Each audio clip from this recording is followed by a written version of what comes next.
وہ بچے جو ہمارے چھوٹے بچے ہیں اور ابھی وہ بچے جو انشاءاللہ جن کو یہ جنم دیں گے, جو ہمارے پوٹینشیل پیرنٹس ہیں, وہ بچیاں جو میٹرک ایف اے میں پڑھتی ہیں, ایف ایس سی میں پڑھتی ہیں, جو بچے, ان سب کو یہ بات بتانے کی ضرورت ہے کہ خدا کے لیے جو غلطی ہم نے کی ہے تم نے وہ غلطی نہیں کرنی. اپنے ویلیو سسٹم کو ٹھیک کرنا ہے. میں نے سر ایک سٹڈی کی, ابھی وہ جاری ہے, تقریباً 1800 بچوں سے میں نے پوچھا تم کس جیسا بننا چاہتے ہو, اور یہ 8 سال سے کم عمر کے بچے کے.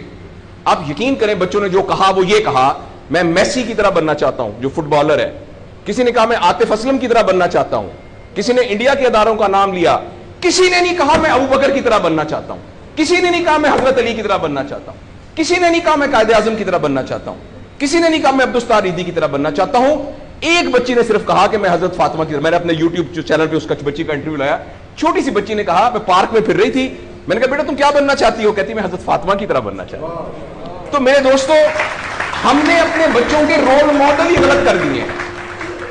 ہم نے اس لیے مجھے اور آپ کو بہت سیریسلی اس بات پر غور کرنا ہے. میں آپ سے عرض کروں, ساؤتھ افریقہ میں تتلیاں ختم ہو رہی ہیں, لہٰذا تتلیوں کی نسل کو بچانا بڑا ضروری ہے. اچھا پانڈا ختم ہو رہا ہے, پانڈا کو بچانا بہت ضروری ہے. انسان پانڈا اور تتلیاں نہیں ہیں, انسان ختم نہیں ہو رہا ہے, انسان کا بچانا کوئی اتنا ضروری نہیں ہے, وہ پانڈا نہیں ہے. اس لیے اگر ہم اپنے بچوں کو یہ رول ماڈل نہیں دے سکتے تو مہربانی کر کے بچے نہ پیدا کریں.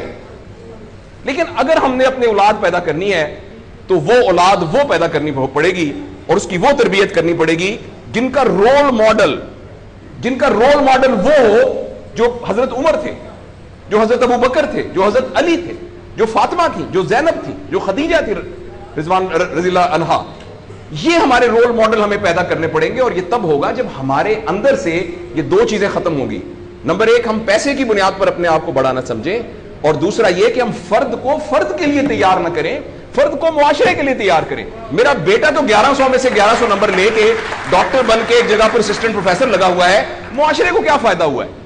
اور ہم میں سے آپ سوچیں کہ عموماً ہم سب لوگ جب اللہ کا شکر ادا کرتے ہیں کہ یا اللہ تیرا شکر ہے, 3 مرلے کے مکان میں رہتے تھے, اب ماشاءاللہ کوٹھی ہے 2 کنال کے اندر, اور سائیکل پہ ابا جی جاتے ہوتے تھے, لیکن الحمدللہ ہمارے پاس اب 2-3 گاڑیاں ہیں, اور چھٹیاں تو سوال ہی پوادے کر جاندے ہوندے سی, کدے کدے گوڑ کھاندے سی, خراستے.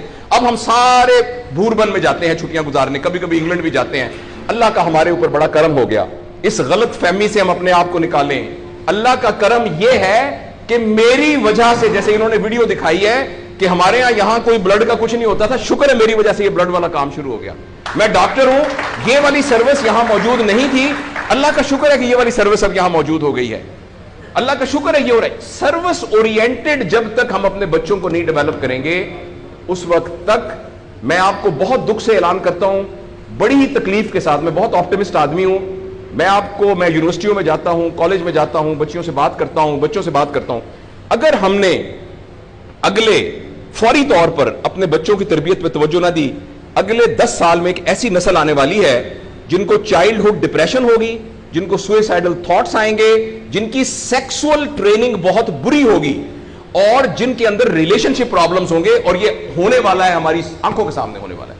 اگر آپ کے ہاتھ میں ایک موبائل ہے, آپ ابھی اپنا موبائل کھول کے فیس بک کھولے, جو پہلی 1.5 منٹ کی ویڈیو آئے گی اس میں ایک نیم برہنہ عورت ناچ رہی ہوگی. اگر آپ کے 8 سال کے بچے کو آپ نے موبائل دیا ہوا ہے, میں آپ کو یقین دلاتا ہوں اس نے ننگی عورتوں کو ناچتا ہوا دیکھ لیا ہے, اور وہ سارے ایکٹ جن کو منہ سے بیان کرتے ہوئے ہمیں شرم آتی ہے, وہ آپ کے 8 سال کا بیٹا اور 8 سال کی بیٹی دیکھ چکی ہے.